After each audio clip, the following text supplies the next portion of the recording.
yang berbahagia, kita lanjutkan lagi. Kemudian dalam faktanya atau dalam keperdataan itu tidak jarang kita menemukan adanya perselisihan dan pertengkaran. Ya, kenapa itu bisa terjadi? Karena adanya sifat manusia yang mungkin ingin menang sendiri, kemudian merasa tidak puas, dan karena pengaruh hawa nafsu, maka bisa jadi dia kemudian mengambil milik orang lain untuk kepentingan yang menguntungkan dirinya sepihak. Maka kemudian terjadilah tindak kriminal seperti pencurian, kemudian perampokan, dan mungkin bisa saja terjadi pembunuhan terhadap jiwa orang lain. Ya, oleh karena itu kemudian Allah itu memberikan batasan-batasan apa saja yang dilarang, dan untuk kemudian yang dilarang itu mendapatkan sanksi jika dilanggar, ya, seperti adanya hukum had atau takzir bagi pelakunya. Ini kemudian dirumuskan oleh para ulama, ya, di dalam fikih yang kita sebut sebagai fikih jinayah. Nah, dalam kajian ini, ya, para ulama itu kemudian berbicara panjang tentang tindak pidana seperti hudud, kisos, ya, takzir, dan lain sebagainya. Kemudian yang berikutnya, di dalam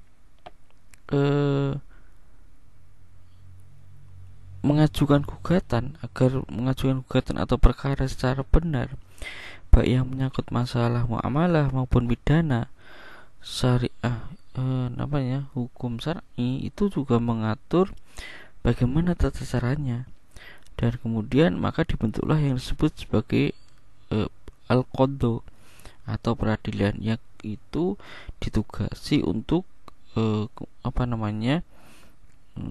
untuk menyelesaikan dan memutuskan perkara-perkara di antara manusia manakah yang benar. Maka di sini kemudian muncul yang kita sebut sebagai fikih al-murafa'ah. Nah, kemudian yang berikutnya, manusia itu sebagai makhluk sosial itu tidak dapat hidup sendiri, sebagaimana penjelasan saya di atas. Nah, di samping untuk mengadakan kerjasama dengan orang lain, maka kemudian ada juga manusia itu berkeinginan untuk berhubungan satu dengan yang lainnya, baik itu berhubungan secara jiwa ataupun kebutuhan secara biologis, yang itu harusnya disalurkan secara baik dan benar. Nah, oleh sebab itu kemudian Allah Subhanahu wa taala itu mengatur bagaimana tata cara perkawinan itu. Maka kemudian muncul fikih yang kita sebut sebagai fikih munakahat. Nah, yang berikutnya kemudian manusia itu juga memiliki jatah hidup. Ya, manusia bila sampai pada ajalnya kemudian bertemu kepada sang penciptanya, ia kemudian meninggalkan anak, istri serta harta benda. Lah, dalam mengurusi mengatur harta benda yang ditinggalkan dari si mayit, ya, kemudian bagaimana harta tersebut itu berfungsi dengan tepat dan efisien, maka agar anak istri tersebut juga tidak terlantar atau menderita, maka dalam peralihan harta Islam juga mengatur sedemikian rupa, dan muncullah ilmu fikih yang kita sebut sebagai fikih mawaris. Lalu yang berikutnya, bahwa hal-hal yang terkait tentang hubungan masyarakat, ya, seperti kita ketahui bahwa keluarga itu misalkan sebagai institusi terkecil dalam pembentukan masyarakat, rumah tangga adalah cikal bakal, ya, baik tegaknya masyarakat dan menjadi tonggak baik terciptanya sebuah negara. Maka berkaitan dengan negara, hukum Islam pun itu juga mengatur bagaimana sebuah negara itu dikelola dengan baik. Ya, hal-hal yang berkaitan dengan kenegaraan itu dikaji oleh para ulama juga, yang kemudian kita menemukannya itu dalam fikih siasah seperti yang akan menjadi kajian kita, ya gitu. Nah, dalam hal ini kita akan membicarakan tentang apa tadi? Tentang perundang-undangan, tentang keuangan negara, tentang hubungan pemerintah dengan rakyat, dan hubungan negara dengan negara yang lain. Itu adalah tentang fikih siasah. Maka dari penjelasan di atas, maka bisa kita simpulkan atau bisa kita tarik benang merahnya, yaitu bahwa fikih siasah itu memegang peranan dan kedudukan yang sangat penting dalam penerapan dan aktualisasi hukum Islam itu secara keseluruhan. Karena dalam fikih siasah itu diaturlah bagaimana sebuah ketentuan hukum Islam itu bisa berlaku secara efektif dalam masyarakat Islam, ya. Tanpa keberadaan negara dan pemerintahan, tentunya ketentuan-ketentuan hukum Islam itu tidak bisa dijalankan secara efektif, bahkan tidak bisa dijalankan sama sekali, karena karena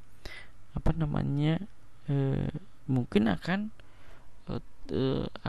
terlupakan atau bahkan terlena atau bahkan tidak dipikirkan sama sekali. Nah, barangkali untuk masalah ibadah tidak terlalu banyak campur dengan siasah. Tapi bagaimana dengan urusan kemasyarakatan yang sangat kompleks? Ya, tentu dalam hal ini umat Islam membutuhkan fikih siasah, begitu. Nah, itulah sekilas ya tentang kedudukan fikih siasah dalam hukum Islam. Saya masih mau melanjutkan ya. Dalam fikih siasah, pemerintah itu bisa menetapkan ya suatu hukum yang secara tegas tidak diatur oleh nas, ya. Tetapi semua itu kemudian dibuat itu untuk kemaslahatan, untuk kebutuhan manusia. Misalkan seperti saya jelaskan tadi, misalkan ada Undang-Undang Nomor 1 Tahun 1974 yang sebenarnya sudah direvisi ya, direvisi Undang-Undang Nomor 16 Tahun 2019. Nah,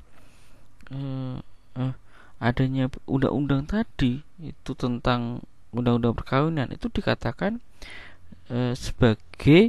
bisa kita katakan sebagai bagian dari siasah syariah pemerintah Indonesia.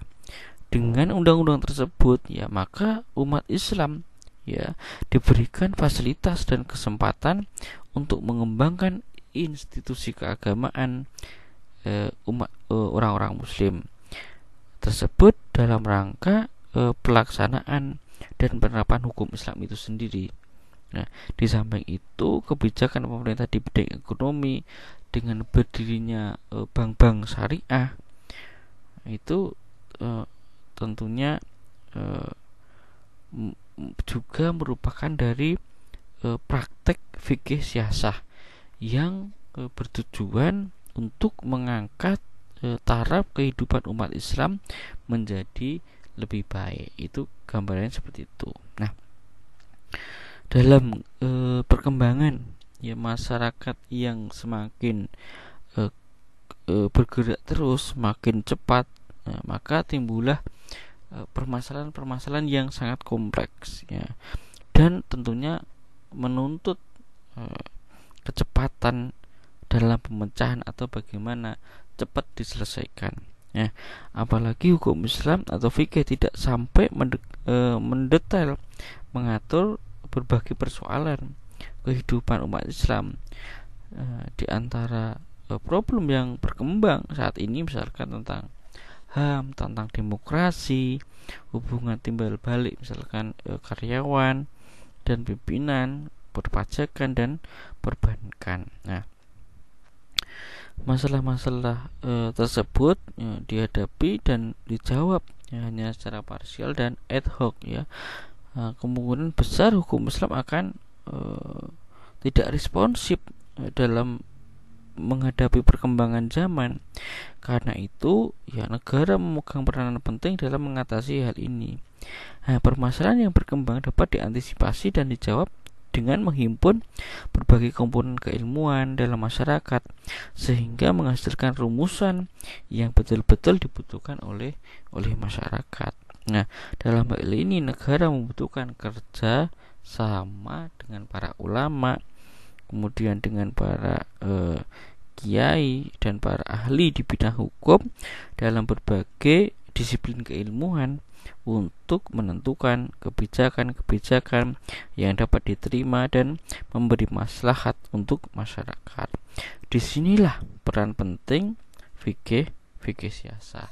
Dengan demikian, fikih siasa itu mempunyai kedudukan yang sangat-sangat penting dan posisi yang strategis dalam masyarakat Islam untuk memikirkan, merumuskan, menetapkan kebijakan-kebijakan politik praktis yang berguna bagi kemaslahatan masyarakat muslim, khususnya masyarakat muslim ya pada khususnya, dan masyarakat warga negara lain pada umumnya ya. Pemerintah tentu sangat membutuhkan siasah syariah. Tanpa kebijakan politik pemerintah sangat boleh jadi umat Islam akan sulit mengembangkan potensi dalam diri mereka yang telah mereka miliki. Ya, fikih siasah atau siasah syariah juga dapat menjamin umat Islam dari hal-hal yang merugikan dirinya. Fikih siasah itu bisa kita ibaratkan sebagai sebuah akar sebuah pohon yang menumpang batang, ranting, dahan, dan daun sehingga menghasilkan buah yang dapat dinikmati oleh umat Islam. Rekan-rekan yang berbahagia dan saya banggakan, teman-teman mahasiswa semuanya, kita lanjutkan pada tema subtema yang berikutnya, yaitu tentang objek pembahasan atau ruang lingkup pembahasan fikih siasah. Ini juga pertanyaan yang paling banyak muncul ya sebelum kita masuk ke tema hari ini, karena mungkin saking penasarannya atau mungkin tidak tahu, pokoknya ingin tanya aja tentang apa sebenarnya yang mau kita bahas ya. Para ulama itu berbeda pendapat ya dalam menentukan ruang lingkup atau objek pembahasan fikih siasah ya. Ini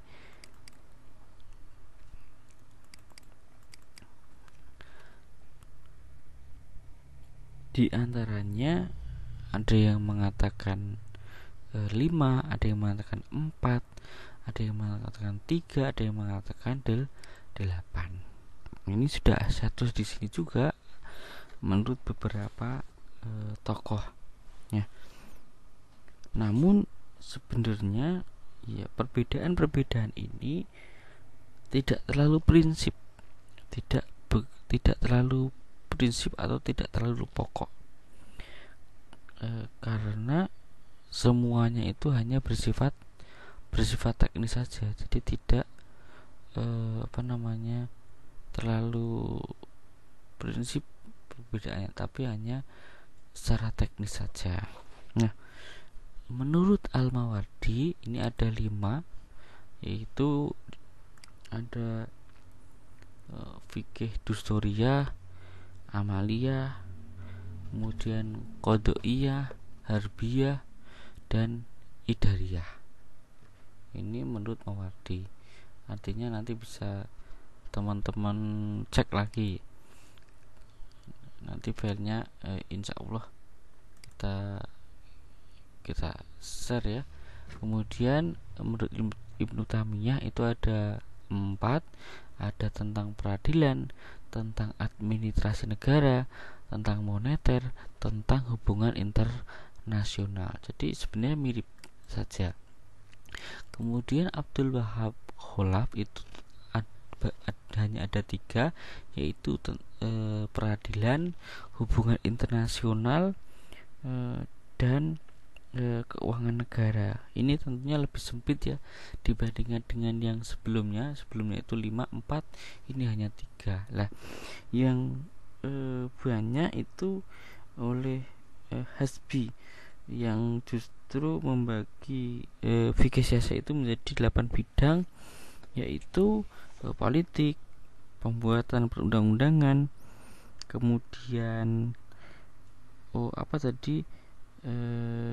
politik hukum, politik peradilan, politik moneter ekonomi, politik administrasi, politik hubungan internasional, politik pelaksanaan perundang-undangan, dan politik peperangan. Nah, berdasarkan pendapat-pendapat tadi, ya, berdasarkan berbagai pendapat tadi, itu kita bisa menyederhanakan ya, setidaknya ada 3 ya, atau mungkin sampai 4. Yang saya tulis itu 4, yaitu bahwa ruang lingkup atau objek dari fikih siasa itu, yang pertama ada fikih siasah dusturiyah, yaitu bidang dusturiyah yang mencakup tentang siasah penetapan hukum, ya, siasah peradilan, siasah administrasi, dan siasah penerapan hukum. Nah, siasah dusturiyah ini adalah siasah yang berkaitan tentang peraturan dasar, tentang bentuk pemerintahan, batasan kekuasaan, kemudian cara pemilihan kepala negara, hubungan penguasa rakyat, atau dengan kata lain, siasah dusturiyah itu membahas tentang sistem politik menurut ajaran Islam. Sekali lagi, sistem politik menurut ajaran agama Islam itu kalau dusturiyah, atau tentang penetapan hukumnya. Bidang lain yang menjadi fokus juga dalam pembahasan fikih siasa adalah yaitu fikih dauliyah atau khorijiyah. Nah, apa itu? Yaitu siasah yang berhubungan dengan pengaturan hubungan antar suatu negara dengan negara lain, tata cara pergaulan antar warga negara, hubungan suatu negara dengan negara lain dalam situasi perang dan damai. Yang berikutnya adalah tentang siasah maliyah, yaitu siasah yang mengatur tentang sumber-sumber keuangan negara.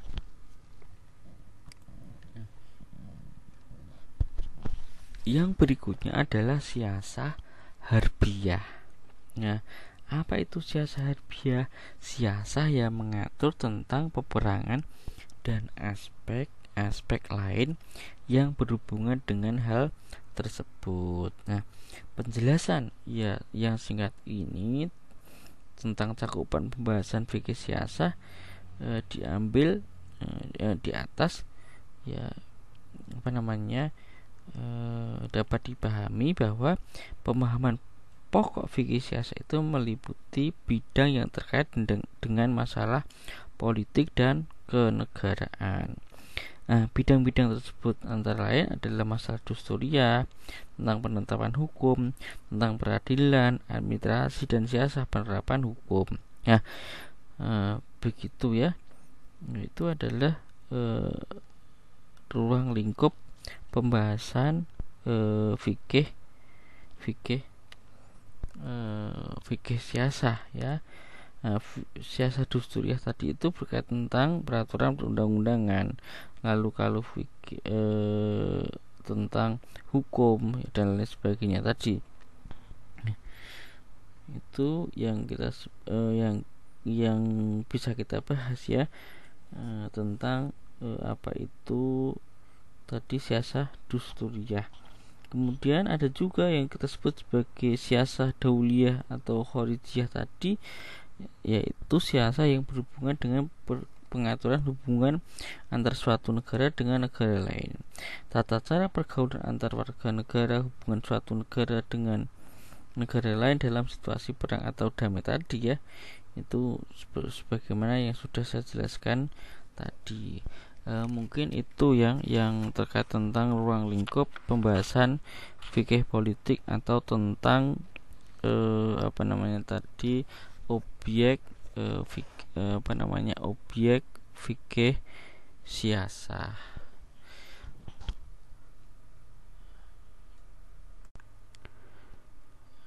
Kita lanjut pada subtema yang berikutnya tentang sumber hukum,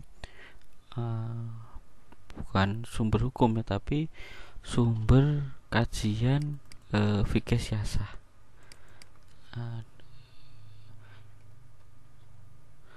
Apa sumber-sumber dalam kita mengkaji hukum siasah ya? Apa saja yang menjadi sumber hukum dalam sumber kajian dalam fikih siasah ini? Tentunya yang namanya fikih itu tidak terlepas dari dua sumber yang urgen, yaitu sumber pokok dan sumber primer. Sumber pokok itu ya apa ya? Sumber pokok itu ya Al-Quran dan hadis Rasulullah Shallallahu Alaihi Wasallam. Sedangkan sumber sekundernya itu adalah ya manusia dan lingkungannya. Ya, manusia dan lingkungannya apa itu? Ya, sudah saya tulis di sini. Sumber sekundernya itu adalah peninggalan kaum muslim terdahulu, pandangan para pakar politik, kebiasaan atau uruf dalam kebiasaan masyarakat, kemudian adat istiadat, kemudian pengalaman pada masa lalu, dan aturan-aturan yang pernah dibuat sebelumnya, dan perjanjian antar negara atau konvensi. Karena manusia itu terus bergerak, karena manusia itu kemudian terus aktif untuk berubah, maka ketika itu menjadi sumber hukum ya manusia dan lingkungannya, maka tentunya ada nilai-nilai yang atau hukum itu bersifat dinamis ya, antisipatif, responsif ya, dan kemudian berkembang sesuai dengan kondisi budaya dan tantangan yang dihadapi oleh masyarakat yang bersangkutan. Nah, itu adalah sumber pemikiran siasah. Ada juga yang menyebutkan dengan istilah yang lain, yaitu dengan siasah sumbernya itu adalah siasah syar'iyah atau siasah buat ayah. Nah, siasah syar'iyah itu pondasinya adalah wahyu atau agama. Ya, nilai dan norma yang transidental itu merupakan sumber dari bagi pembentukan peraturan yang dibuat oleh institusi kenegaraan yang berwenang. Nah, syariat adalah sumber pokok bagi kebijakan pemerintah dalam mengatur berbagai macam urusan umum dalam kehidupan bermasyarakat dan bernegara. Ya, sedangkan sebagaimana saya jelaskan tadi, bahwa sumber pemikiran fikih politik yang berikutnya itu ya manusia dan lingkungannya. Nah, ada juga yang nomor 2 itu adalah siasah wad'iyah, yaitu peraturan perundang-undangan yang dibuat manusia yang bersumber pada manusia itu sendiri dan lingkungannya. Seperti apa? Ya, seperti yang saya jelaskan tadi, pandangan para pakar, uruf, adat, pengalaman, aturan-aturan terdahulu yang diwariskan Nah, sumber-sumber hukum yang berasal dari manusia dan lingkungannya itu berbeda-beda dan berkembang. Ya, siasah wad'iyah ini tersebut dapat dikelompokkan pada siasah syar'iyah atau peraturan yang islami dengan syarat peraturan buatan penguasa yang bersumber dari manusia dan lingkungannya itu selaras dengan nilai syariat. Ya. Dengan demikian apa? Ilmu siasah syariah itu menempatkan hasil temuan atau pemikiran manusia dalam segi hukum pada kedudukan yang tinggi dan bernilai tinggi.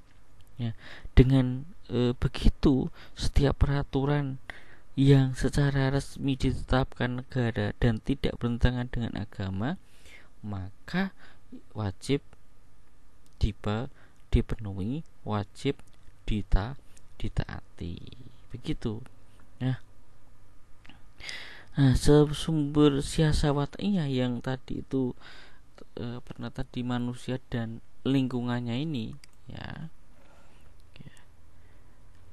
adalah antara lain adalah digali, yaitu digali peraturan tersebut digali dari sumber-sumber yang bersifat islami sesuai dengan Islam. Apabila isi dan prosedur pembentukannya itu memenuhi syarat ya isinya itu tentang peraturan yang sesuai dengan yang sesuai atau sejalan dengan agama atau tidak bertentangan dengan syariat, maka sekali lagi itu perlu ditaati ya.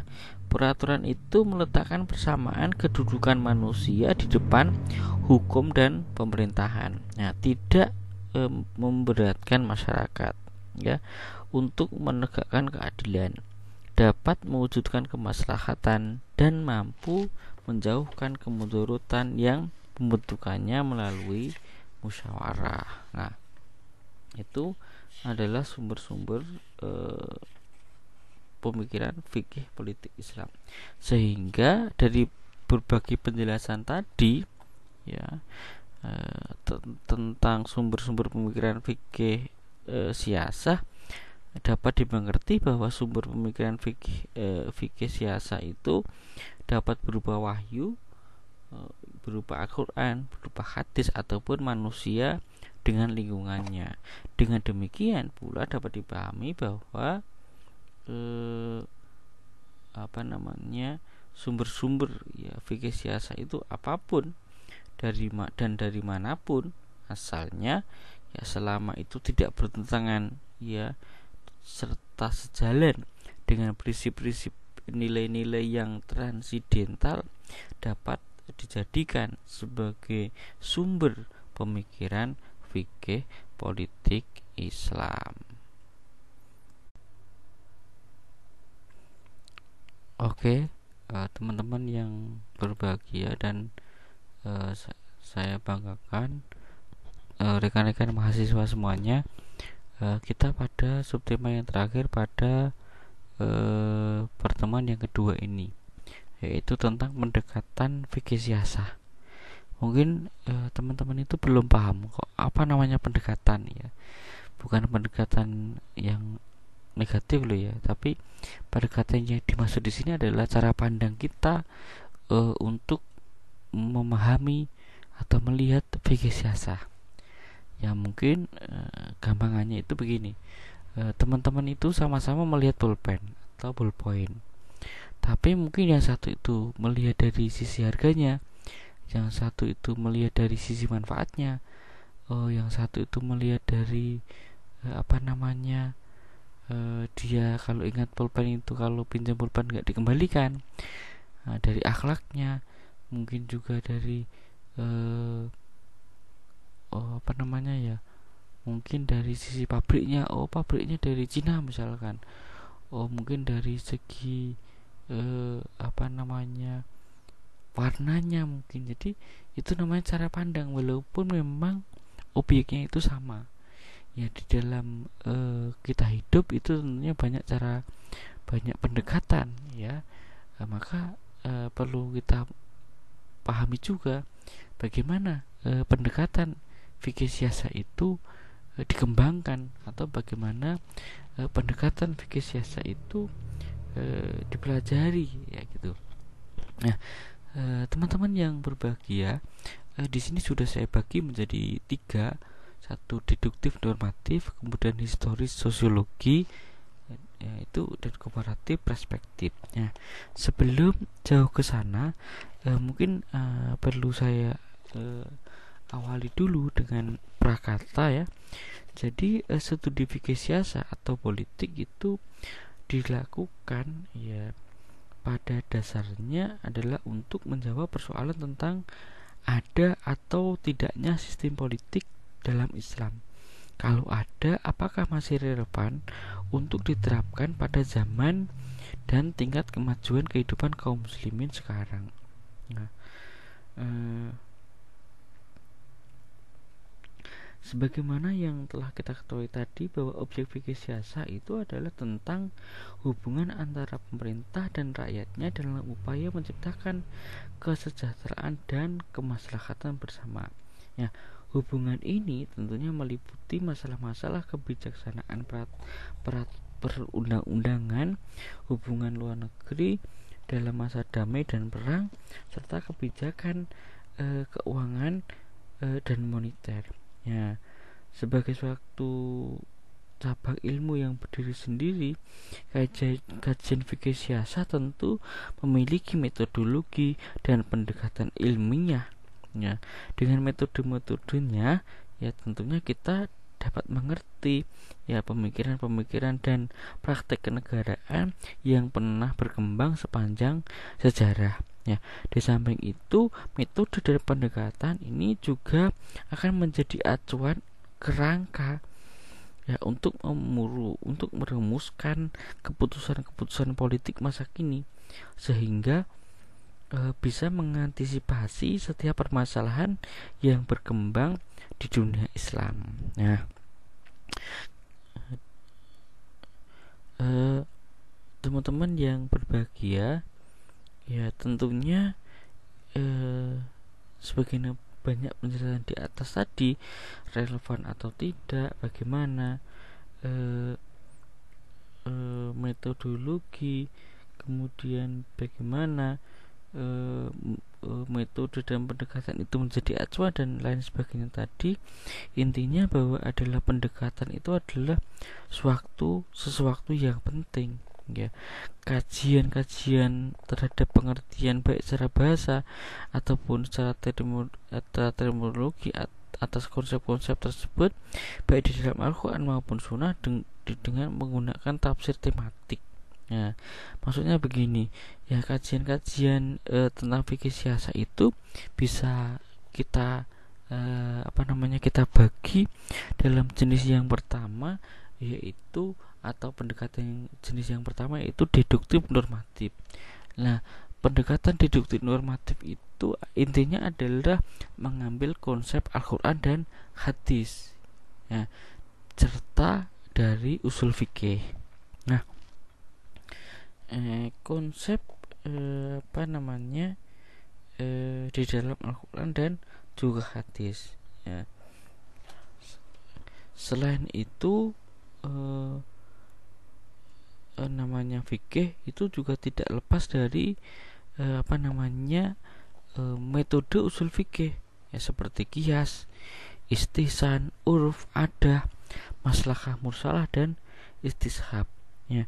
Dengan metode ini ya, umat Islam bebas menggunakan ijtihadnya untuk mengantisipasi setiap perkembangan yang terjadi sesuai dengan lingkungan, situasi, kondisi yang mereka hadapi.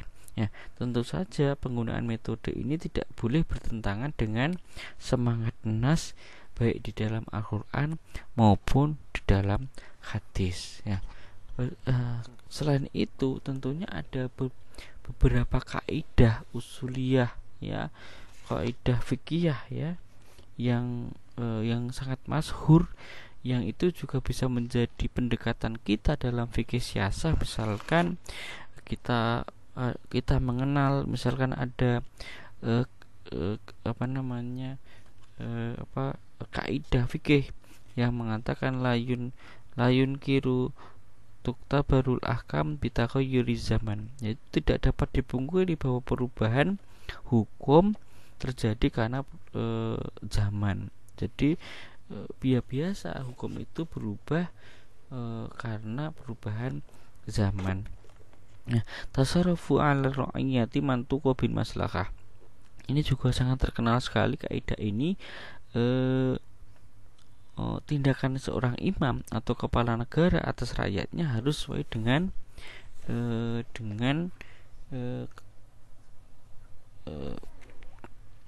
dengan kemaslahatan atau bertujuan ke arah kemaslahatan.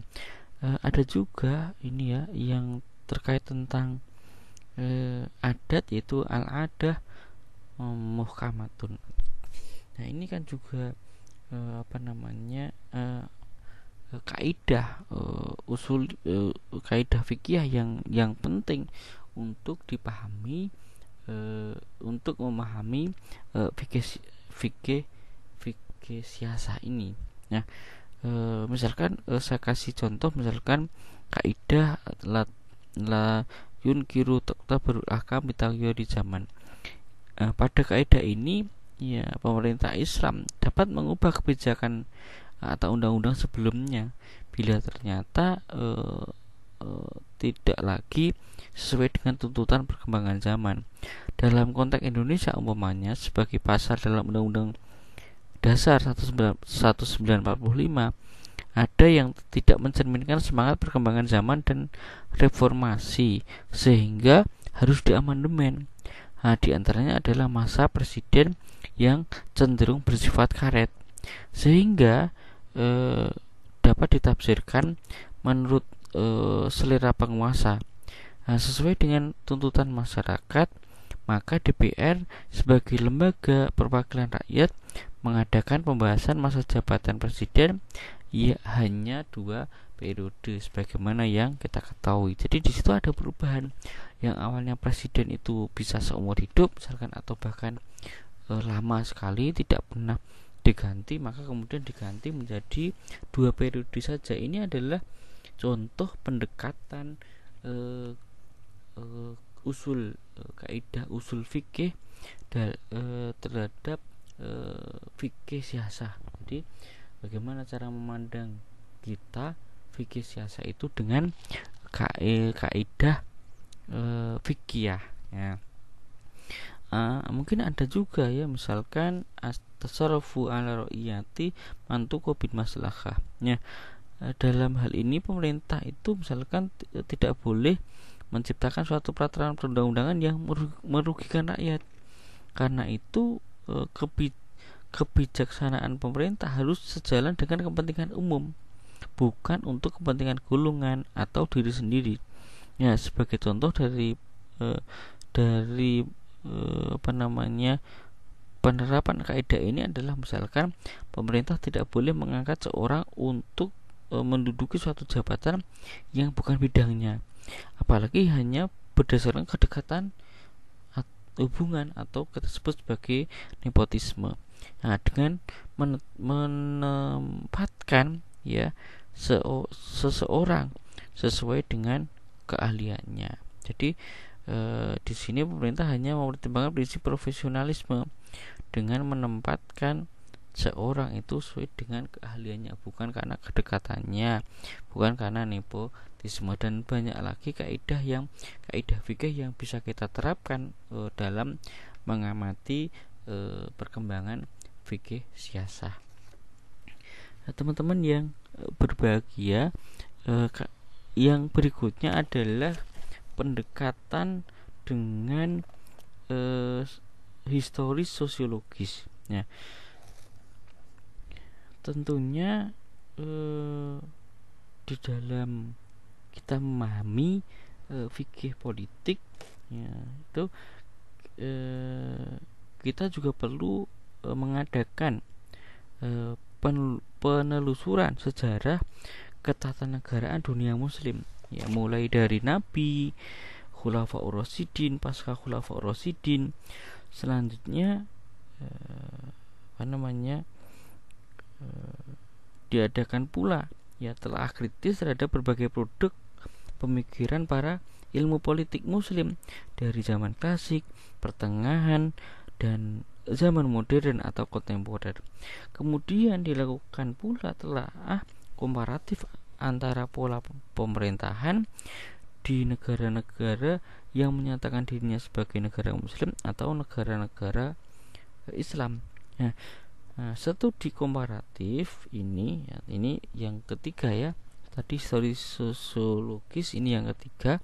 Ya, studi komparatif ini dapat dilakukan dengan cara melakukan studi perbandingan antara konsep-konsep dan pola-pola pemikiran dunia Islam dengan konsep-konsep pola-pola pemikiran kontemporer sekarang ini, seperti yang dikembangkan oleh negara-negara Barat. Nah, dengan demikian, ya metode dan pendekatan studi fikih siasah seperti yang saya jelaskan tadi itu dapat dilakukan dengan mengambil atau mengkombinasikan tiga pendekatan di sini, tiga pendekatan yang sudah saya tulis, yaitu pendekatan deduktif normatif ya secara konsep Al-Quran, secara konsep di dalam kaidah fikih atau usul fikih.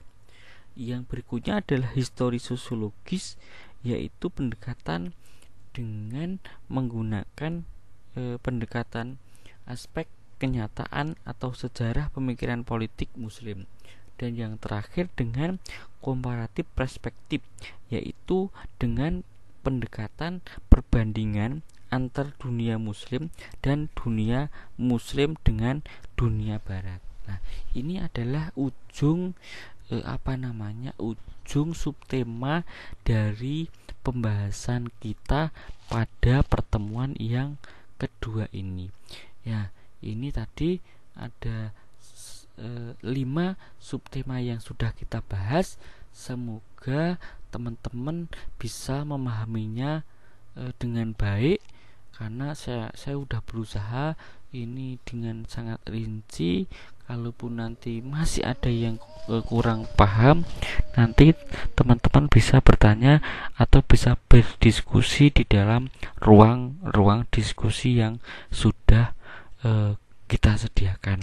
Begitu, semoga yang sedikit ini bisa bermanfaat kepada kita semua dan teman-teman semua dalam keadaan sehat walafiat. Demikian, terima kasih. Kita tutup dengan alhamdulillahirabbil alamin. Wassalamualaikum warahmatullahi wabarakatuh. Oke.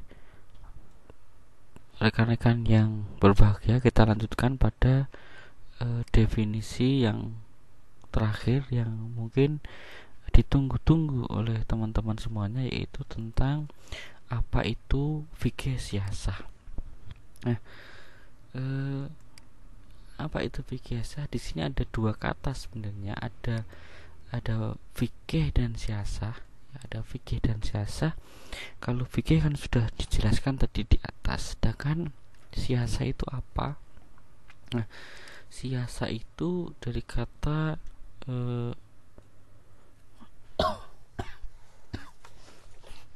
kita cek di sini sudah saya tulis dari kata sasa ya susu siasatan.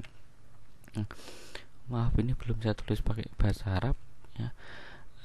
Jadi ini adalah kata siasah secara bahasa. Apa tadi? Sasa ya susu siasatan. Nah, di sini ada maknanya secara bahasa.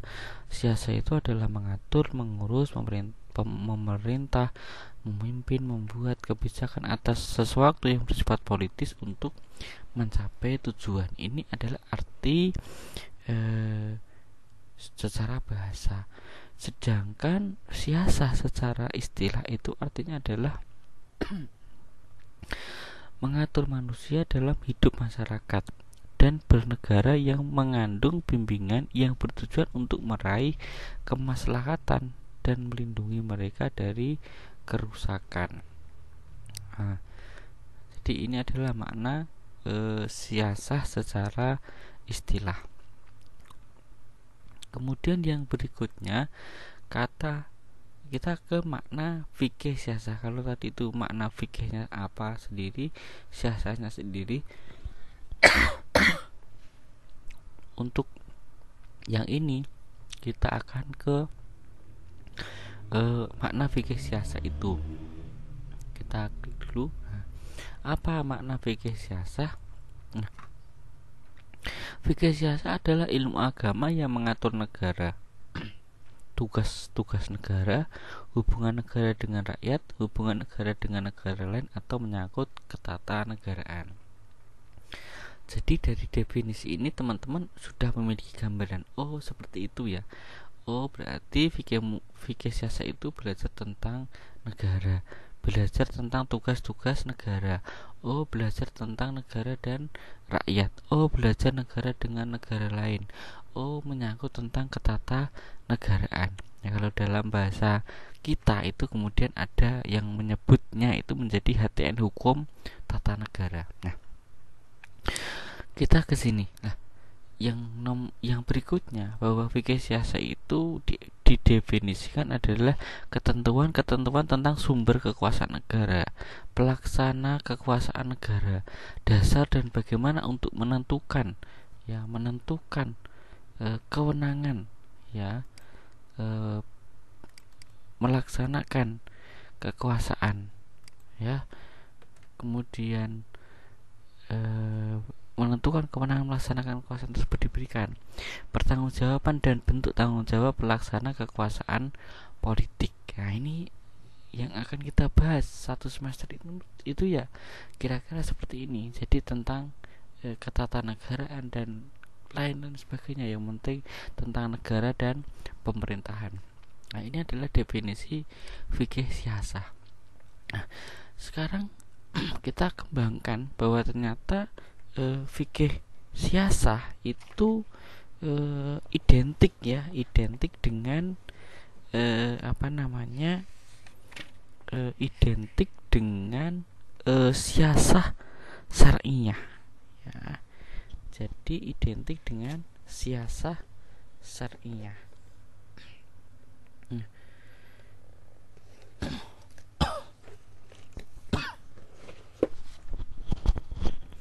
Teman-teman yang berbahagia ya, sebenarnya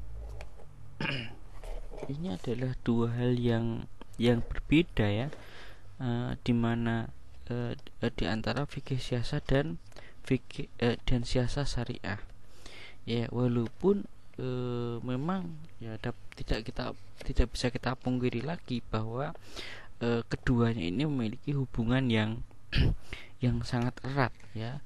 Sekali lagi memiliki hubungan yang sangat erat, tetapi keduanya ini memiliki perbedaan. Nah, apa perbedaannya? Fikih siasah itu merupakan bagian dari siasah syar'iyah ya. Jadi ada bagian dari siasah syar'iyah yang memberikan kontribusi berharga bagi pembuatan perundang-undangan dalam suatu negara agar sesuai dengan prinsip-prinsip dasar syariah. Nah,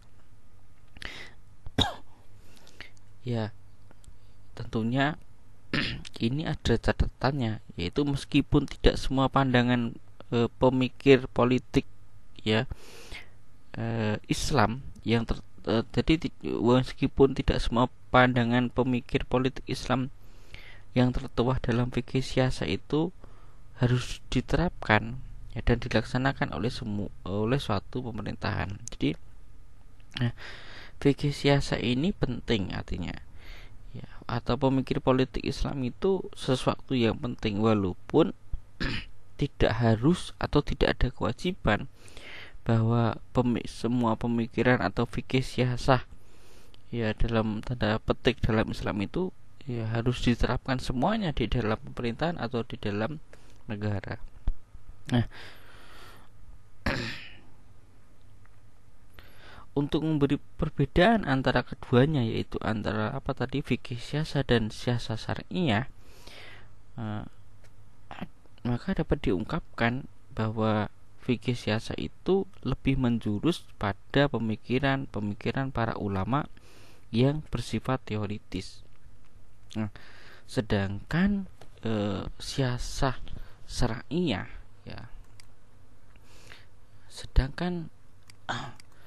siasa syariah itu merupakan hasil keputusan politik pemegang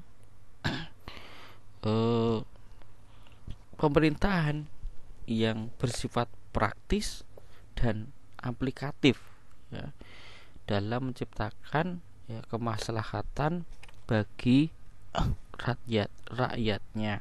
Nah, fikih dengan demikian memang fikih siasa syariah itu semakna dengan fikih. Sebenarnya fikih siasa itu bagian dari siasa syariah. Nah, definisi siasa syariah sendiri itu adalah kurang lebih adalah ilmu yang mempelajari tentang hal-hal dan seluk-beluk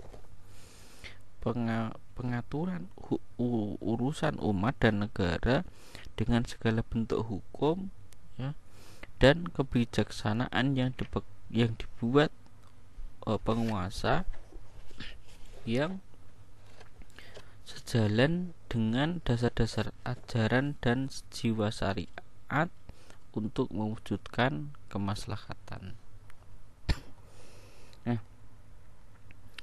Akan tetapi dalam penetapan hukum Islam dikenal juga dengan istilah siasa syariah tadi.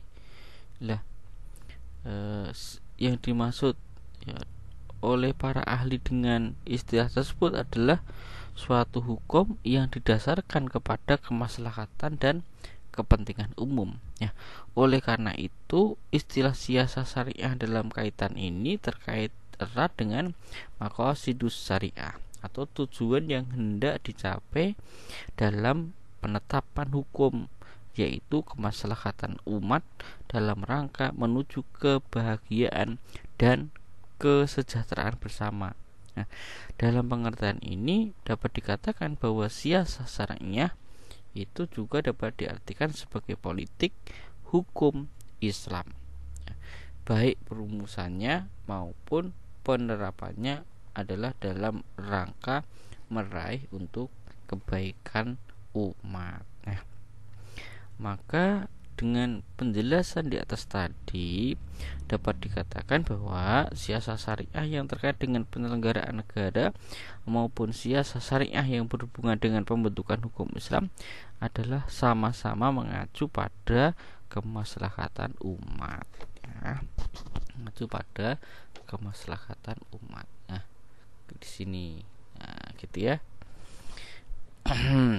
Oleh sebab itu, para ahli fikih kemudian menyatakan bahwa kebijakan penguasa tidak harus memiliki acuan terinci dari Al-Quran dan Sunnah, karena acuan siasa syariah adalah kemaslahatan umat, dan acuan kemaslahatan itu sendiri adalah prinsip umum yang diinduksi dari berbagai ayat dan hadis Rasulullah Shallallahu Alaihi Wasallam. Jadi prinsipnya begitu. Prinsipnya itu nggak usah perlu dicari dalilnya lagi. Kenapa?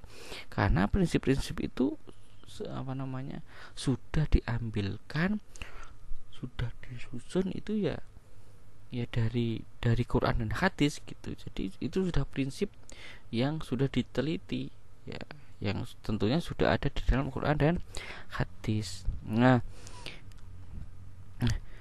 Jadi kemudian terkait dengan ini dalam menjalankan pemerintahan suatu negara dalam ajaran Islam, seluruh pihak harus terlibat, baik negarawan, intelektual, ulama, ekonom, pengusaha, militer, cendekiawan maupun rakyat. Karenanya menurut Muhammad Abduh dan Muhammad Rashid Ridho sangatlah wajar bahwa seluruh pihak tersebut kemudian dilibatkan dalam legislatif untuk memberikan kebijakan yang akan diambil dan dijalankan oleh penguasa. Nah, ini adalah istilah-istilah yang muncul di awal perkuliahan kita ya. Jadi apa itu tadi fikih, apa itu tadi syariah ya, kemudian apa itu tadi hukum Islam, kemudian apa itu namanya fikih fikih fikih siasah.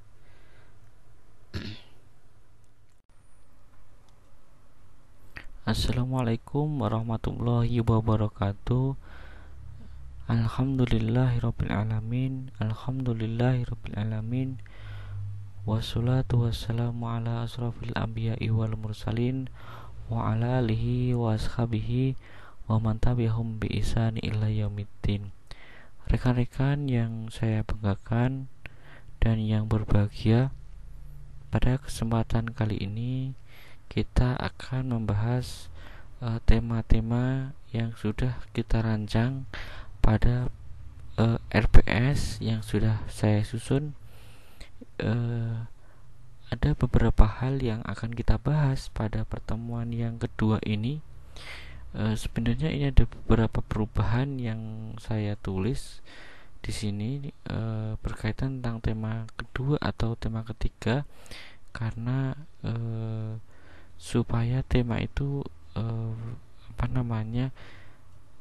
keterkaitan atau relevansinya itu lebih pas gitu ya. Makanya ada perubahan sedikit saja ya dari materi yang akan saya sampaikan baik pertemuan kedua ataupun ketiga. Jadi sebagian yang pertemuan ketiga itu sudah saya jelaskan pada pertemuan atau dalam video ini. Begitu nanti yang pertemuan ketiga tentunya akan ada materi yang lain ya, yang tentunya juga penting untuk kita sampaikan sebagai konsep dasar dalam kita memahami fikih siasah. Tentunya ketika teman-teman itu mengambil mata kuliah ini tentu banyak pertanyaan ya, apa itu fikih siasah, kemudian apa yang dibahas di sana. Nah, itu pertanyaan-pertanyaan seperti itu pernah juga beberapa mahasiswa itu juga bertanya di awal-awal pertemuan, karena mungkin penasarannya terhadap apa itu fikih siasah. Nah, pada kesempatan kali ini saya akan mencoba menjelaskan ya tentang konsep-konsep dasar yang berkaitan tentang fikih siasah. Tentunya setidaknya akan menjelaskan tentang apa itu fikih siasah, kemudian bagaimana kedudukan fikih siasah itu dalam hukum Islam, kemudian bagaimana lalu apa aja objek atau ruang lingkup pembahasan fikih siasah, kemudian apa sumber hukum fikih siasah dan pendekatan fikih siasah. Cukup banyak memang yang disampaikan di sini, tapi tentunya ini demi kebaikan kita bersama, yaitu untuk bisa menggambarkan konsep fikih siasah itu. Ini pun belum selesai saya kira, karena masih ada konsep-konsep dasar yang harus kita kuasai.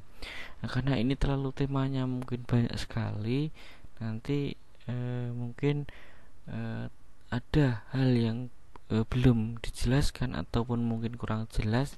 Nanti kita bisa bisa berdiskusi lebih lanjut tentang tema-tema yang akan kita bahas pada atau subtema yang akan kita bahas pada pertemuan hari ini di ruang-ruang forum diskusi kita. Nah, teman-teman yang berbahagia, para mahasiswa yang berbahagia, di dalam hukum Islam atau di dalam di dalam kajian hukum Islam itu ada tiga tiga konsep atau tiga istilah yang sebenarnya antara satu dengan yang lain itu bisa dikatakan mirip atau bisa dikatakan saling berhubungan satu dengan yang lainnya. Ya, ini akan langsung saja kita bahas pada pada subtema yang pertama, itu tentang bagaimana kategori hukum dalam Islam dan definisi fikih siasa itu. Nah, di sini ada beberapa yang sudah saya tulis di sini. Ada syariah, kemudian ada fikih, kemudian ada hukum Islam, dan ada fikih siasa. Ya, syariah, fikih, dan hukum Islam itu memang istilah yang sering kita dengar. Tapi apakah tiga istilah ini sama ataukah berbeda? Lah, akan kita bahas pada pertemuan ini. Nah, di sini sudah saya jelaskan ya, dari segi bahasa, dari segi istilah, bagaimana istilah syariah di dalam Al-Qur'an, bagaimana istilah syariah itu bisa ada sampai di sini. Di sini sudah detail sekali ya, secara bahasa itu apa, secara istilah itu apa, kemudian bagaimana istilah syariah itu di dalam Quran digunakan dalam berapa ayat. Ayatnya juga saya tulis, artinya juga saya tulis di sini. Jadi lengkap sekali ini ya. Kemudian syariah secara bahasa ini apa, secara istilah apa, ini juga ada di sini semua. Kalaupun ada pengulangan nanti teman-teman abaikan saja ya. Jadi ini secara bahasa, secara istilah, kemudian istilah syariah itu di dalam Al-Quran itu seperti apa. Nah, saya singkat aja penjelasannya, bahwa menurut bahasa memang syariat itu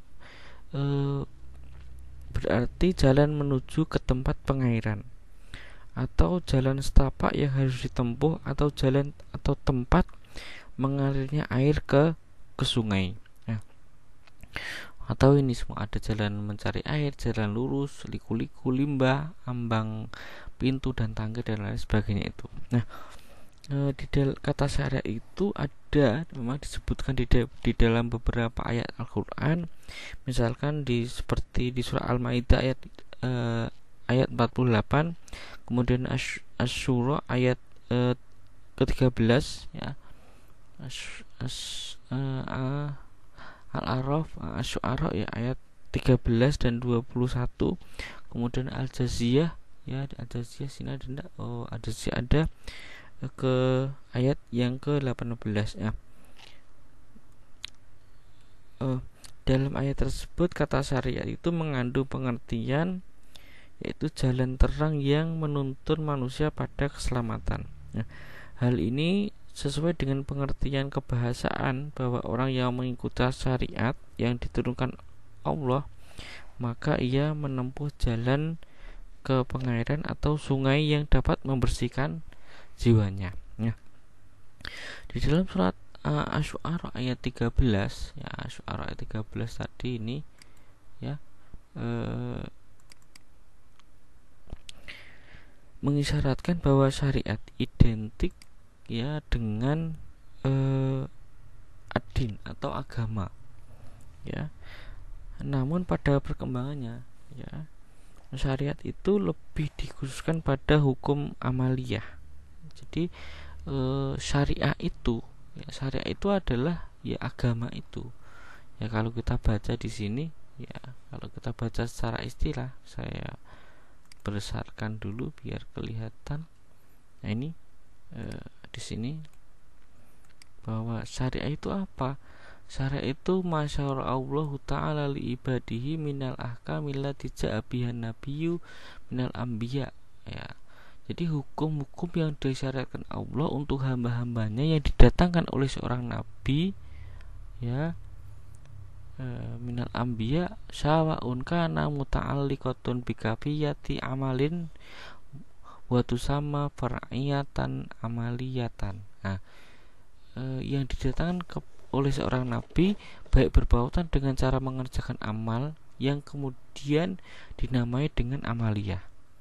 Jadi syariah itu ada dua. Nah, jadi ada dua. Yang pertama isinya apa? Yang pertama itu isinya adalah muta'alliqatun bikafiyatin amalin, yaitu tentang bagaimana tata cara beramal. Nah, itu disebut watu sama far'iyatan amaliyatan, yaitu cabang amaliyah. Ya, lalu dijelaskan di sini pula waduwina lahal fiqhu. Nah, dan itu ya, dan apa tadi cabang ilmu tadi tentang amalah itu disebut dengan ilmu fikih, ya, waduwina lahal fiqhu. Nah, jadi syariat itu yang pertama isinya adalah fikih.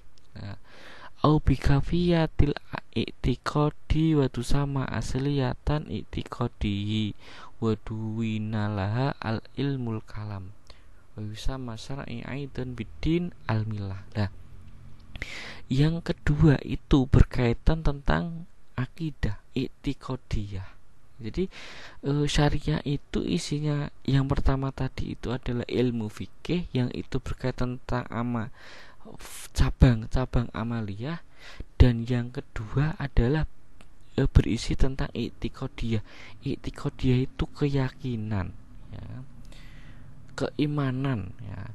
Dan untuk mempelajari i'tiqadiyah tentang keimanan, tentang keyakinan tadi, maka ada ilmu yang disebut sebagai ilmu kalam. Nah, itu adalah bagian syariah yang kedua.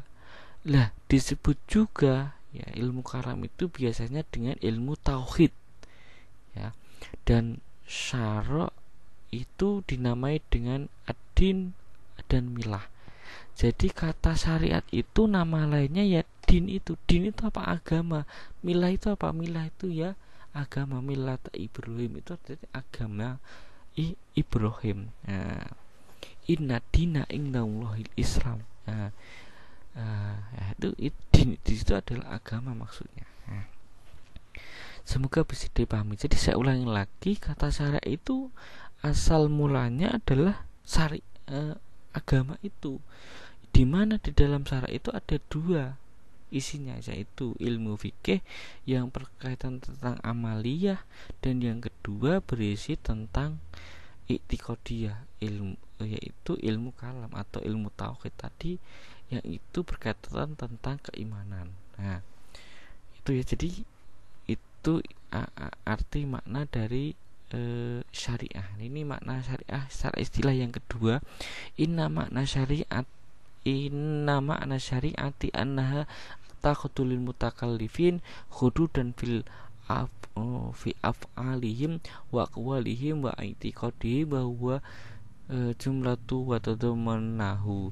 Nah, arti syariat itu adalah ketentuan-ketentuan yang membuat batasan-batasan bagi para mukallaf, baik perbuatan, perkataan, dan i'tiqad. Ya, itulah kandungan dari syariat Islam. Kembali ke sini, ke permasalahan. Jadi sebenarnya kata syariah itu pada asalnya adalah ya agama itu, tetapi pada perkembangannya kata syariah itu dikhususkan pada hukum amaliyah. Nah, kalau kita cek di saat ini misalkan ada hotel syariah. Lah, padahal kata asal syariah itu kan agama itu. Apakah kemudian hotel agama Islam? Kan juga tidak begitu maksudnya. Maka di sini dijelaskan bahwa di situ itu ada penyempitan makna, yang harusnya syariah itu bernama agama yang berisi tentang fikih dan sekaligus keimanan, tetapi kemudian itu menjadi sempit atau menjadi dikhususkan pada ilmu amaliyah saja. Amaliyah itu perbuatan itu loh. Ya, amaliyah itu perbuatan. Nah, pengkhususan ini dimaksudkan untuk membedakan din yang tetap dan berlaku universal bagi semua manusia dengan syariat yang berbeda-beda antara satu umat dengan umat yang datang kemudian. Nah, perbedaan ini tentunya sesuai dengan kondisi, situasi, dan kemampuan umat yang bersangkutan. Nah, menurut Muhammad Rashid Ridho, ya, dasar agama yaitu tauhid yang dibawa oleh Rasul sepanjang masa hingga Rasul terakhir Muhammad Shallallahu Alaihi Wasallam tidak berbeda. Ya, sedangkan syariat hukum amaliyah berbeda menurut perbedaan zaman dan yang membawanya. Jadi maksudnya begini, jadi agama itu sama, agama yang dibawa Rasul itu sejak zaman Rasulullah itu ya sama. Ya, tetapi kalau kemudian syariat itu diartikan sebagai hal-hal yang bersifat amaliyah, ya, padahal amaliyah itu berkembang sesuai dengan kondisi zaman dan kondisinya, begitu kira-kira. Nah, maka dari penjelasan di atas, maka syariat itu adalah hukum-hukum yang sebenarnya maaf ya. Jadi kata syariat itu sebenarnya arti awalnya adalah agama itu sendiri. Yang di situ ada ada yang bersifat amaliyah dan ada yang bersifat i'tiqadiyah. Yang bersifat amaliyah tadi itu namanya menjadi ilmu, ya, menjadi ilmu yang kita sebut sebagai ilmu fikih. Sedangkan yang berkaitan tentang keyakinan, keimanan tadi itu kemudian menjadi ilmu kalam. Nah, begitu, semoga bisa dipahami sebenarnya. Jadi kalau ya, jadi bayangkan aja bagaimana penyemitan makna itu terjadi pada saat ini. Jilbab syariah, hotel syariah, penginapan syariah, kemudian mungkin mobil syariah, kalau perlu mungkin sandal jepit syariah, kalau perlu lagi mungkin dompet syariah, kalau perlu lagi mungkin ya tas syariah, kalau perlu lagi mungkin pokoknya semuanya syariah gitu ya. Keyboard, mungkin keyboard syariah. Yang terakhir itu mungkin apa itu ya, molen atau apa itu ya, yang syariah gitu ya. Apa itu ya, nggak tahu itu apa itu.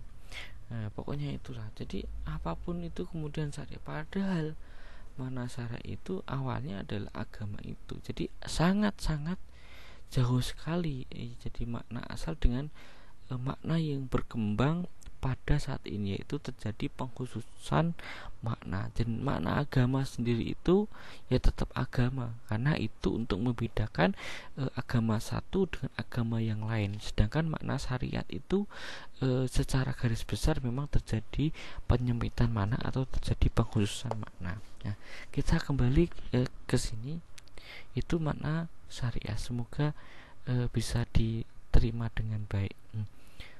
Oke, yang berikutnya adalah tentang makna fikih ya, tentang makna fikih. Sebentar saya tutup dulu biar tidak bikin penuh layar.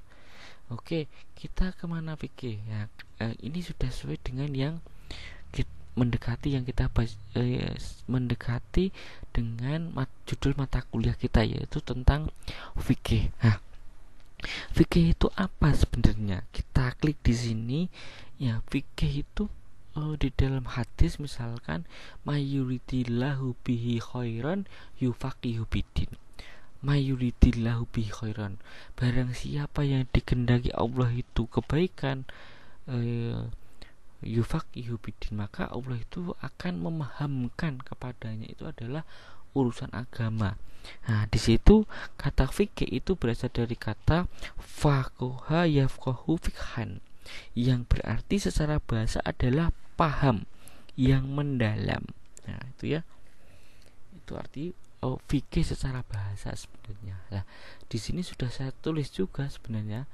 Ya, fikih itu dari kata faqaha yafqahu fikhan, identik dengan penalaran. Ya, jadi kalau syariah tadi itu wahyu, agama itu ruang-ruang untuk menalar itu sempit, bahkan tidak ada di sana, terutama terkait tentang keimanan. Nah, berbeda dengan fikih, bahwa fikih itu selalu berdinamika dengan kondisi, situasi, dan zaman, maka identik dengan penalaran, walaupun sebenarnya fikih juga terikat dengan wahyu. Misalkan saja, dulu orang itu belum mengenal misalkan pesawat terbang. Nah, ketika jarak Solo ke Jakarta misalkan itu harus ditempuh mungkin 2 hari, bahkan 3 hari mungkin, ya di situ jelas ada jamak dan kosornya. Lah, tapi karena perkembangan zaman, apakah kemudian Solo Jakarta dengan naik pesawat itu kemudian harus juga dengan ada jamak kosor misalkan, ataupun dengan naik tol yang hanya 5 jam misalkan. Nah, ini kan berarti ini kan pembahasan fikih. Nah, dalam pembahasan fikih itu nalar yang dipakai, ada penalaran yang dipakai. Oh ini metode, ini hukumnya, ini tidak ada jamak dan lain sebagainya. Nah, itu kan yang bermain di situ adalah penalaran. Yang jadi masalah adalah bagaimana cara penalarannya itu, kan begitu.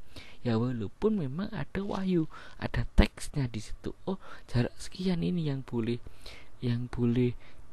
jamak, jarak sekian yang boleh qasar misalkan. Ada teksnya, ada hadisnya mungkin, tetapi kan kembali lagi kepada penalaran manusia, karena jarak ternyata tidak berbeda dengan zaman sekarang. Ternyata jarak itu tidak jarak yang jauh itu tidak perlu dengan waktu yang lama pula. Nah, kemudian yang berikutnya, memang fikih itu identik dengan makna sesuatu atas ilmu pengetahuan. Kemudian kecerdasan dalam memahami sesuatu secara mutlak. Jadi sangat penting bagaimana cara memahami hadis, bagaimana cara memahami Quran itu. Jadi pemahaman fikih sangat identik dengan hal-hal yang demikian. Nah, yang berikutnya adalah makna secara bahasa adalah mengetahui sesuatu, memahami dan menanggapi secara sempurna. Itu adalah makna fikih. Nah, secara bahasa ya. Nah, secara bahasa sebenarnya, secara istilah maksud saya. Nah, secara istilah itu juga saya tulis beberapa tulisan atau beberapa pendapat yang sudah saya tulis di sini. Nanti teman-teman baca sendiri aja, ini banyak banget. Nah, yang paling terkenal itu adalah ini. Nah, ini yang sering terkenal menjadi pembahasan dan dibahas oleh para akademisi, para dosen, para peneliti, yaitu fikih itu al-ilmu bil ahkami syariati al-amaliyati al-mustanbatoti minal adillati at-tafsiliyati. Apa itu ilmu atau pemahaman tentang hukum-hukum syariat yang bersifat amali? Jadi bersifat amaliyah, tindakan, bukan yang bersifat i'tiqadiyah atau yang bersifat keyakinan. Nah, yang diperoleh dari mana? Yang diperoleh atau digali dari dalil-dalil yang tafsili atau dari dalil-dalil yang rinci. Nah, dari definisi ini dapat dipahami bahwa fikih adalah upaya sungguh-sungguh ya dari para ulama atau mujtahidin ya untuk menggali hukum-hukum syara' ya, sehingga dapat diamalkan oleh umat Islam. Wa aqimus shalah wa atuz zakah. Bagaimana cara memahami wa iqamis shalah tadi? Maka untuk memahami wa iqamis shalah tadi, para ulama, para mujtahidin menggali hukum-hukum yang ada, hukum-hukum syariah yang ada supaya bisa diamalkan, karena wa iqamis shalah wa itaiz zakat tadi, wa iqamis shalah wa atuz zakat tadi itu adalah amaliyah atau bukan i'tiqadiyah. Nah, karena fikih bersifat ijtihadiyah, maka pemahaman terhadap hukum syariah tersebut pun mengalami perubahan seperti yang saya sebutkan tadi. Selain mengalami perubahan, tentunya mengalami perkembangan sesuai dengan perubahan dan perkembangan situasi dan kondisi manusia itu sendiri. Nah, fikih itu mencakup berbagai macam ya, atau berbagai aspek kehidupan ya, di samping mencakup pembahasan hubungan manusia dengan Tuhannya ya, yang kita sebut sebagai ibadah. Tetapi fikih juga membicarakan aspek hubungan antara manusia dengan antara sesama manusia itu secara luas, yang kita sebut sebagai muamalah. Nah, aspek muamalah ini ya, juga dibagi menjadi beberapa lagi, yaitu jinayah, yaitu pidana, kemudian munakahat, perkawinan, kemudian mawaris ya, kewarisan ya, murofaat, hukum acara, siasah, hukum politik seperti yang kita kaji ini, atau ketatanegaraan, al-ahkam ad-dualiyah atau hubungan internasional. Lah, ini kan di Fakultas Syariah itu hampir ada ya, hampir ada semuanya ini. Teman-teman dapat fikih siasah, dapat fikih munakahat, dapat fikih mawaris mungkin ya. Di prodi saya kira ada semua itu. Nah, itu adalah fikih ya. Oke, kita lanjut saja biar kita tidak terlalu lama di sini. Ini hanya tambahan saja, disebutkan berapa kali di dalam Al-Qur'an. Istilah fikih disebutkan 20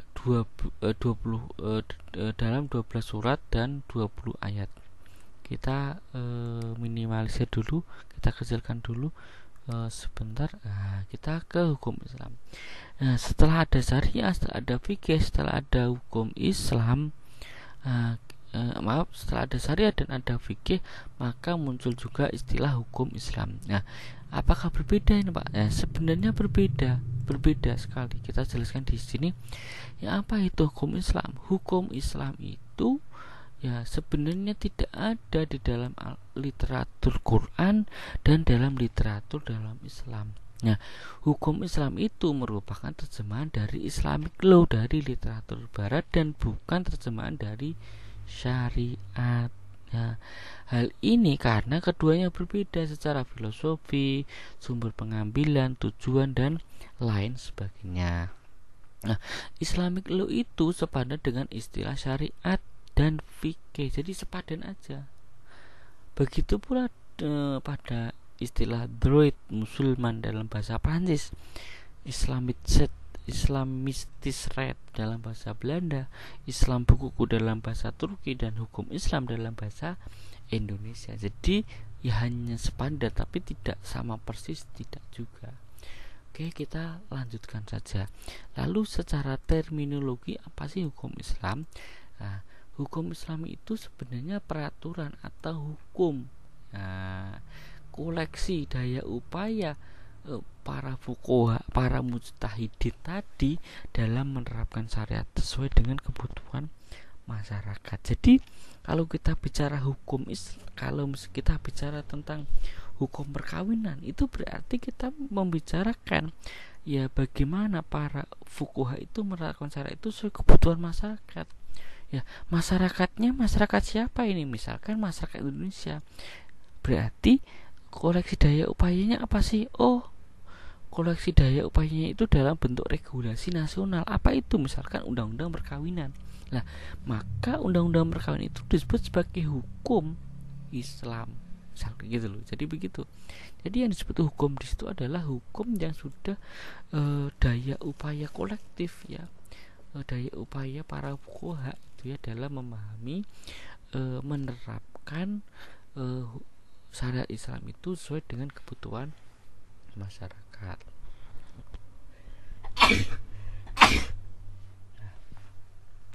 Kita lanjutkan. Di sini juga ada beberapa yang mungkin memudahkan kita, yaitu seperangkat peraturan berdasarkan wahyu dan sunnah Rasul tentang tingkah laku mukallaf yang diakui dan diyakini berlaku dan mengikat untuk semua umat yang beragama Islam.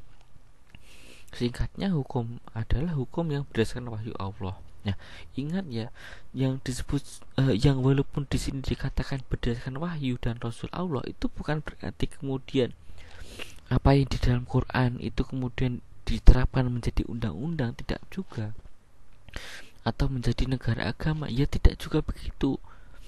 Ya, bisa saja hanya prinsip-prinsip universal saja, tetapi itu sesuai dengan wahyu dan sunnah Rasul. Misalkan kita seperti kita kembalikan tadi, misalkan kepada hukum perkawinan. Di dalam hukum perkawinan itu maaf ya, di dalam undang-undang perkawinan itu tidak ada ayatnya, tidak ada hadisnya, tetapi di sana itu memang sesuai dengan Al-Quran, sesuai dengan Sunnah Rasul. Artinya prinsip-prinsip umum di dalam agama Islam itu ada di sana, tetapi bukan berarti itu adalah hukum, bukan kemudian berarti itu kita sebut sebagai negara Islam, bukan, tetapi adalah bahwa undang-undang itu tidak boleh bertentangan dengan nilai-nilai agama, ya, apalagi terkait tentang perkawinan, begitu. Nah, begitu pula ketika kita berbicara misalkan tentang undang-undang kekerasan dalam rumah tangga. Di situ juga tidak kita temukan ada hadisnya, tidak ada juga Qur'annya di dalam undang-undang. Kan undang-undang itu untuk semua umat, ya, bukan hanya untuk umat Islam. Maka kemudian walaupun tidak ada ayat dan hadisnya, dan itu sesuai dengan apa yang ada di dalam Quran dan Sunnah secara prinsip, maka kita harus menerimanya, dan bisa saja itu memang diambil atau bisa kita sebut sebagai hukum Islam, ya, walaupun itu sebenarnya tidak ada ayat dan hadisnya, begitu. Jadi intinya bahwa hukum Islam itu adalah hukum yang jadi, sudah ada upaya kolektif di sana, sudah disusun oleh beberapa orang yang ahli, tidak hanya disusun oleh satu atau dua orang saja seperti mujtahid itu, tetapi sudah daya kolektif. Maka karena hukum Islam itu sudah dibentuk secara kolektif, maka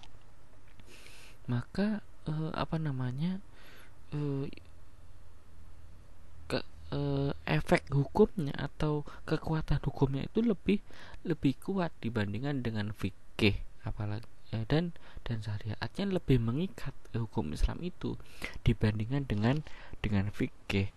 Misalkan kita ada undang-undang wakaf, ada undang-undang perkawinan. Ya, ketika ada undang-undang perkawinan, maka undang-undang tadi mengikat kepada seluruh warga negara Indonesia terutama. Kemudian ketika ada undang-undang wakaf, maka yang awalnya itu fikih, maka kemudian semua warga, semua umat atau semua orang Muslim yang mau berwakaf kemudian diikat dengan undang-undang wakaf itu. Jadi ini perbedaan, ya, atau bagaimana cara kita memahami atau bagaimana cara kita untuk memahami istilah-istilah yang ada ini, ya. Sebenarnya ini masih ada beberapa definisi, cuma nanti teman-teman coba aja untuk untuk membaca, ya, tapi intinya sudah saya jelaskan tadi. Jadi ini pada sampai hukum Islam.